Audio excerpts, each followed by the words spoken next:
Hello there you guys, welcome to one of my videos. On this video tonight, I'm going to be giving you a preview for the Burnley Manchester United game. It's Tuesday night, 8:15 kickoff at Turf Moor. Now this is our game in hand. We was supposed to be playing Burnley on the opening day of the season, but it did get postponed. Now, if we do beat Burnley, we will be 3 points clear at the top of the Premier League table.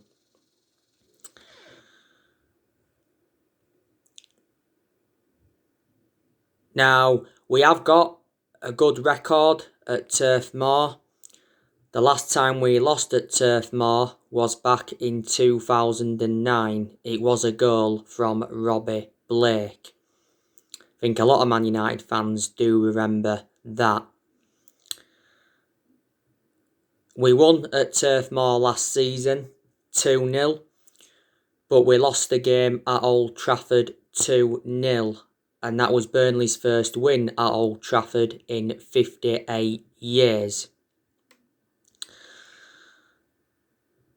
But we've been very, very good away from home in the Premier League this season. We've not lost away from home yet in the Premier League this season. Burnley are currently sitting 16th. They have been in pretty good form recently. They've won 3 of their last 4 games in all competitions. Burnley are into the FA Cup 4th round.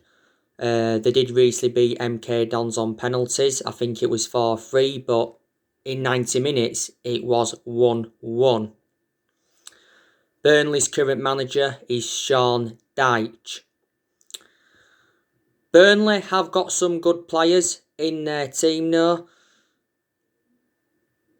Chris Wood, he's one of their key players. Burnley got Chris Wood from Leeds. They've also got Ashley Barnes, who's one of their key players. They've got James Tarkowski, who's one of their key players. They've got Jay Rodriguez. Jay Rodriguez, I think, is out with injury. They've also got that Cork. They've got Vidra. They've got Westwood. They've got that Dunn. I think he's out with injury. They've also got that Charlie Taylor. They've also got McNeil.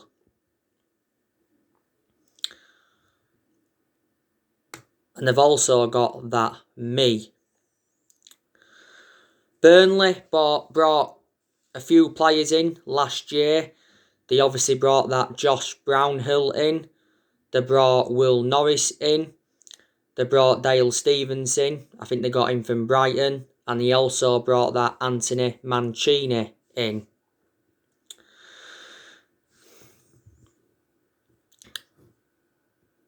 So I am really looking forward to the game. Now, we're coming into this game on the back of a 1-0 win against Watford. It's good that we've obviously progressed to the 4th round of the FA Cup. Like I said, it certainly weren't the best of performances against Watford. It was actually a poor performance against Watford, but all that matters is we still got the win. You know, Solskjaer obviously made around 9 changes in the game against Watford, and 6 of the 11 that started were academy graduates. Obviously, our goal came from Scott McTominay in the 5th minute of the game. But yeah, in this game against Burnley, Ole Gunnar Solskjaer will obviously make changes. We're obviously expecting David De Gea to be back in goal. We're expecting Wan-Bissaka to get back into the team. We're obviously expecting Bruno Fernandes to get into the team. We're expecting Anthony Martial and Marcus Rashford to start. Probably Fred will get back into the team as well. By the way, like I updated you earlier on today, Solskjaer has confirmed a triple injury, and that's Victor Lindelof, Paul Pogba and Luke Shaw. You know the news on Eric Bailly.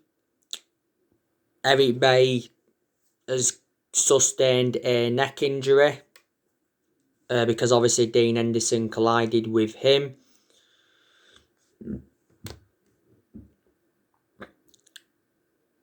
You know, Solskjaer has provided us with an update on Eric Bailly. And, you know, he does need a further assessment on his suspected neck injury. And that's my concern about Eric Bailly. He is too injury prone.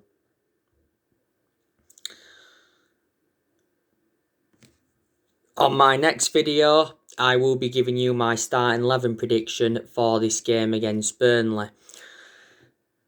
We've got a massive game next Sunday. We are away to Liverpool. If we do beat Liverpool, we will be 6 points clear. That's obviously if we beat Burnley as well. So this is a massive week for Manchester United.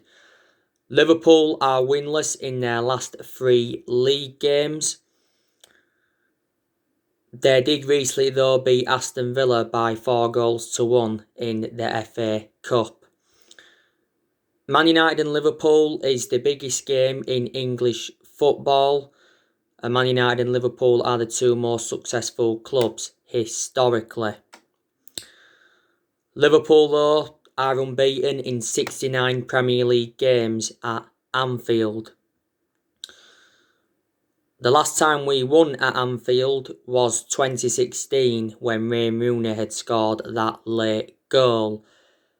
Obviously we lost the fixture at Anfield last season. It was 2-0. It was goals from Virgil van Dijk and Mohamed Salah. We also lost at Anfield back in December 2018 3-1. That was obviously Jose Mourinho's last game as Man United manager. Obviously after that game we sacked Jose Mourinho. Obviously Liverpool have got a very, very good manager in Jurgen Klopp.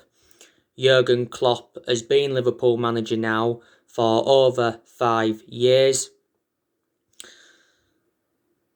He's obviously won 4 trophies at Liverpool. You know, Liverpool last season won the Premier League. That was their first title in 30 years. They obviously won the Super Cup and they won the FIFA Club World Cup. And the season before, they won the Champions League. Liverpool have won the Champions League 6 times. Obviously, before Jurgen Klopp was at Liverpool, he was at Borussia Dortmund. He won a few trophies at Dortmund. And before he was at Dortmund, he was at Mainz 05. And he was bad at Mainz 05. I think Mainz 05 actually got relegated when they had Jurgen Klopp. Now, obviously, Liverpool have got a lot of good players in their team. Obviously, you know, Sadio Mane, he's a world-class player. Mohamed Salah, he is a world-class player, but he has endured some bad games this season when he hasn't been clinical enough in front of goal. There's obviously been talk saying that Mohamed Salah is unhappy at Liverpool. Also, Firmino, he's also a very, very good player for them. I do like Jordan Henderson as well, but he certainly isn't world class. Jorginho Wijnaldum's good for Liverpool. I think he could be leaving this summer because I think he recently rejected a contract extension. His contract is up in the summer. Diego Jota's also good for Liverpool. They got him last summer from Wolves. Diego Jota is out with injury at the moment. He has made a good impact since he went to Liverpool, to be fair. They've also got that Thiago. He's pretty good. Obviously, has had quite a few injuries since he became a Liverpool player. Liverpool got him from Bayern Munich last summer. They've also got that Tsimkas. Now, he's out with injury now. They got Tsimkas last summer. I think he is a left back. They've also got Naby Keita. Naby Keita doesn't really get in Liverpool's team now, though, does he? They got him a few years ago from, was it, RB Leipzig. He's out with injury now at the moment. Liverpool have got two fantastic fullbacks in Andrew Robertson and Trent Alexander-Arnold. And I think Andrew Robertson was injured earlier on in the season. Obviously, they've got the best centre-half in the world in Virgil van Dijk. You know, he's the second most expensive centre-half in the world. Liverpool paid, £75 million for him. He's out for the season with injury, so he isn't going to be playing next Sunday. They've also got Joe Gomez. Now he's out with injury. And they've got Matip. Can be a good centre-half, but he's too injury-prone, just like Eric Bailly for us. And Liverpool have also got a very, very good goalkeeper in Alisson. They did let a few players go last year. You know, Nathaniel Klein obviously left them. Dejan Lovren left them. Liverpool sold him to Zenit St. Petersburg. Adam Lallana. They also let him go. I think he went to Brighton. They let Hoover go. They let Trivella go. They let Harry Wilson go out on loan to Cardiff. And obviously Liverpool are going to sell more players. You know, maybe they could sell that Origi. Maybe they could sell Shaqiri. But yeah, Liverpool are going to be the favourites to obviously beat us on Sunday. Before Liverpool had Jurgen Klopp, they obviously had Brendan Rodgers. You know, you can say Brendan Rodgers enjoyed one good season with them. Before they had Brendan Rodgers, didn't they have Roy Hodgson? Roy Hodgson's probably one of the worst managers they've had. At one point they did have Kenny Dalglish. Don't think he was really a good manager either. Don't forget they did have Rafa Benitez. He won the Champions League with Liverpool. They did have Gerard Houllier. Obviously he died quite a few weeks ago now. Won quite a few trophies. So there you go. But I am really, really looking forward to that game. It's going to be interesting to see how we line up against Liverpool. And I think after Liverpool, we have got Fulham. Then I think it's Sheffield United. Then it's Arsenal. So games are coming up thick and fast for Manchester United.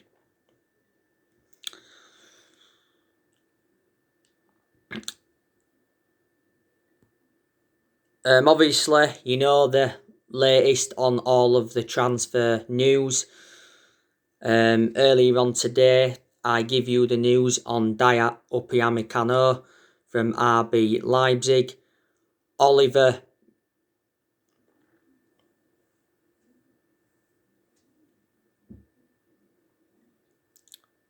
Mintzlaff, the RB Leipzig CEO, said, "We are looking to sell our top performers again if it makes financial sense." Dayot Upamecano, at the end of this season, is available for around £39 million because that's when his release clause does become active. Obviously, RB Leipzig are aware if they sell him in this January transfer window, they'll get more money. Now, last year, Dayot Upamecano signed a new contract with RB Leipzig, so he's under contract with them until 2023. But yeah, you know, we're interested in him. Liverpool are interested in him. Chelsea are obviously interested in him. Bayern Munich are interested in him. And Real Madrid and Barcelona are interested in him. So, you know, he's been subject to a lot of transfer speculation. Dayot Upamecano has been at RB Leipzig now for quite a few years. I think he's played around 80-odd games in the Bundesliga. RB Leipzig paid just €10 million for him from Red Bull Salzburg. But I'd certainly take him at Man United because I think he'd go well alongside Harry Maguire in our back line.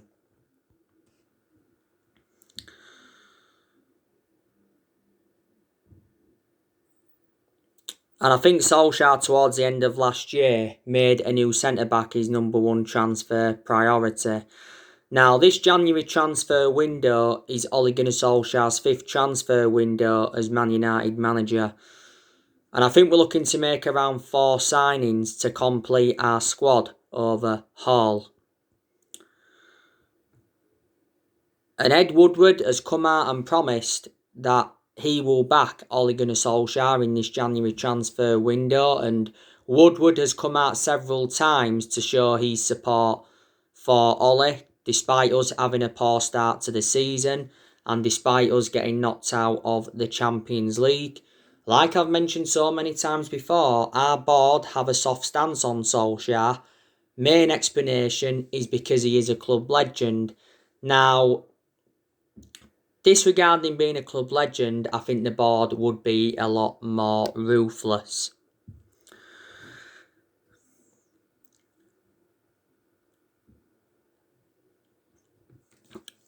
They really, really would. But you can say Solskjaer's been let down in another transfer window again. Well, so far anyway. You know, what, we're on the 10th of January now. And I think all the transfer windows he's enjoyed since he come in, you know, he has been let down. Especially last summer, Solskjaer was let down because we missed out on all of his priority targets.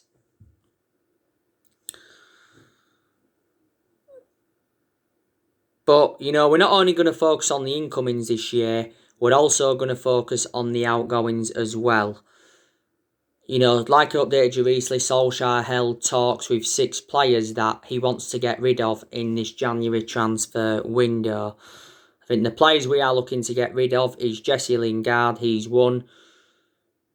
Now Lingard's linked with a move to Inter Milan. It recently said that Jesse Lingard's agent was talking with West Ham. He said towards the end of last year that his agent was talking with Real Sociedad.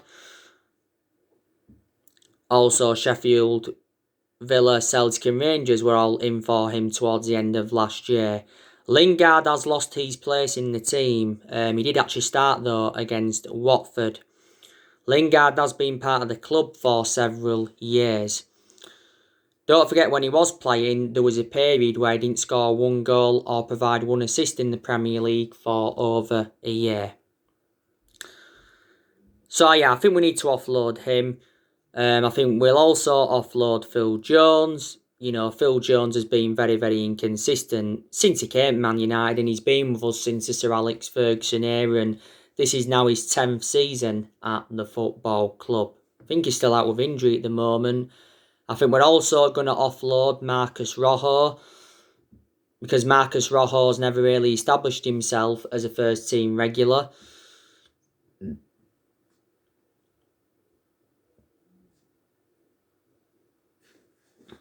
You know, since he came in, you know, we got Rojo back in 2014 from Sporting Lisbon. We paid just over £16 million for him.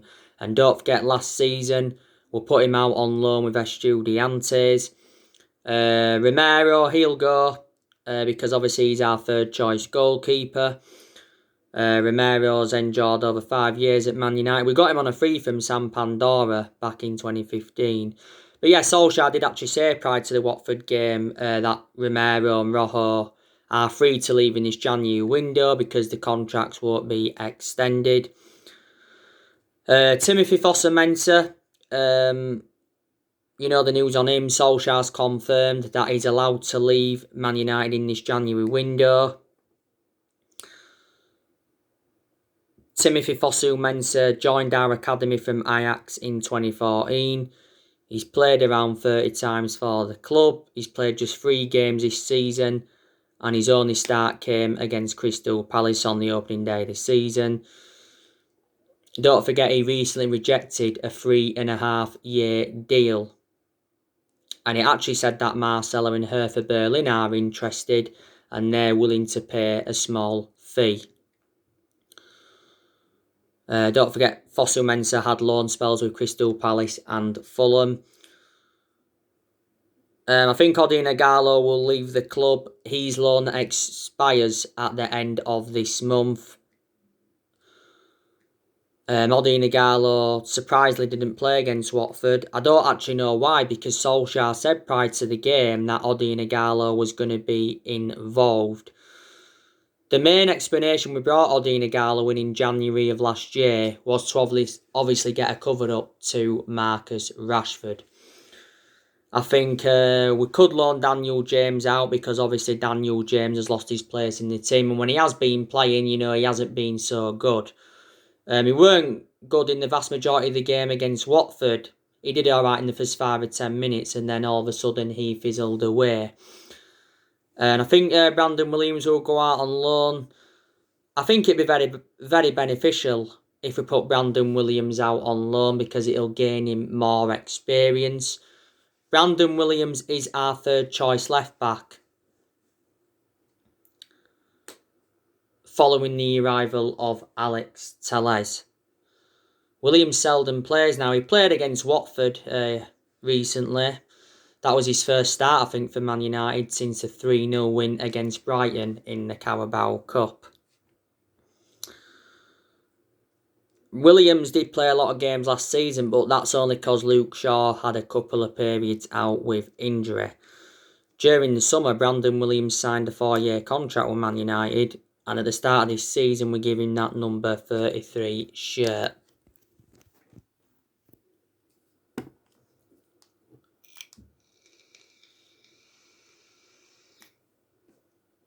And obviously, more players will leave Man United in the summer.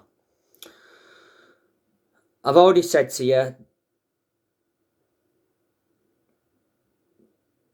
what concerns me about Solskjaer, and that's his decision making, because you've got to say, in a lot of his games at Man United, he has been very naive. But on the other side of things, there's also been games where he's showed tactical flexibility, but he's got to do that persistently.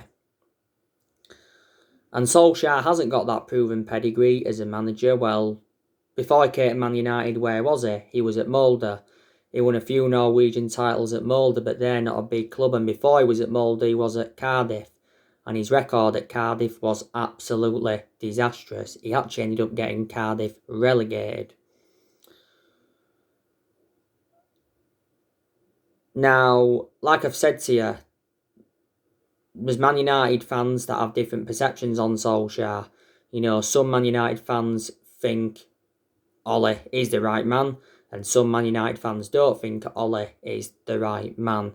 Now, earlier on in the season, like I've said to you so many times recently, I was very, very critical of Solskjaer, and I was demanding him out of the football club with how inconsistent he was, even though the inconsistency was it wasn't all Ole Gunnar Solskjaer's fault, so not all the blame stemmed from him. But with how good we have been in recent months, my perception started to change on Solskjaer, and I've started to slowly believe, he is the right manager for Manchester United. We all want Ole Gunnar Solskjaer to succeed as Manchester United manager, but the question is he gonna? He certainly isn't a manager at the top level, but if he's given the time, that he's demanding, can he emulate into a top level manager? There's still a few things he's got to learn on the job. He's obviously gained some managerial experience, reflecting how long he's been at the club, because he's been Man United manager now for just over 2 years.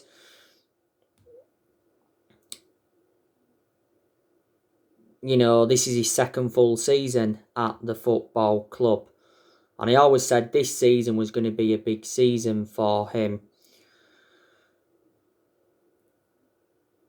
And there is 3 trophies that we can pursue this season. We can win the Premier League, we can win the FA Cup, and we can also win the Europa League. But Real Sociedad is going to be a tough game next month, because they've been doing well in the La Liga. So I just think that we have got to win a trophy to lift more and more pressure off Solskjaer, like Gary Neville recently said. If we won the Premier League title, that would absolutely be remarkable. But I'm just very, very sceptical that we'll win the Premier League title this season. I think maybe next season or the season after we could win it. We haven't won the Premier League since 2013. But Solskjaer did say after our 1-0 win against Wolves that, you know, we are not in the title races yet. But that's just him playing mind games. But he said if we are still challenging at the top come March, he'll start to believe that we are in the title race. I think we can finish in the top 4, the top 3 this season, definitely. And if we did that and won a trophy, I think that would represent a very good season for Man United, and that would give us something to build on. You know, we haven't won a trophy for just over 4 years. But we have got to give Ole Gunnar Solskjaer credit as well. Because, you know, he's got us joint top of the Premier League table. Like I say, we beat Burnley on Tuesday. We're top of the league by 3 points. He got us to the EFL Cup semi-final this season. It's good to get to a semi, but you've got to get further than that, and that was disappointing. Obviously, City beat us in the semi-final not so long ago. Like I said, City deserved the win. Solskjaer admitted in that game we weren't good enough because we didn't have enough big chances. City have reached their 4th consecutive League Cup final. They've won the League Cup for the last 3 seasons now. And it was our 4th semi-final defeat in a row under Solskjaer because we lost 3 semi-finals last season. We've got to credit, though, what Ole Gunnar Solskjaer did last season, his first full season. He did get us to 3 semi-finals. He got us 3rd place. That's the 2nd highest we've finished since Ferguson left. And he also got us qualification for the Champions League. Ole has made good signings since he got appointed in as Man United manager. He's spent over £200 million at the club. And we've seen a lot of players depart the club since he got recommended in. So there certainly is positives to take. We are unbeaten, by the way, in our last 10 league games. So that will obviously give us confidence going into the Burnley game. But in the game against Burnley, we've got to put a much better performance out than we did against Watford recently. In the game against Watford, we were good in the first 15-20 minutes, and then all of a sudden we was very, very poor. And you can say we was there for the taking. But you can say there's been a few times when Ole Gunnar Solskjaer has been close to being sacked. You can say he was close to being sacked after our 6-1 defeat to Tottenham. You can say he was close to be sacked after us getting knocked out of the Champions League. As well, he was 1 game away from getting the sack earlier on in the season. If we hadn't have beaten Everton earlier on in the season at Goodison in the league, I think he probably would have been sacked.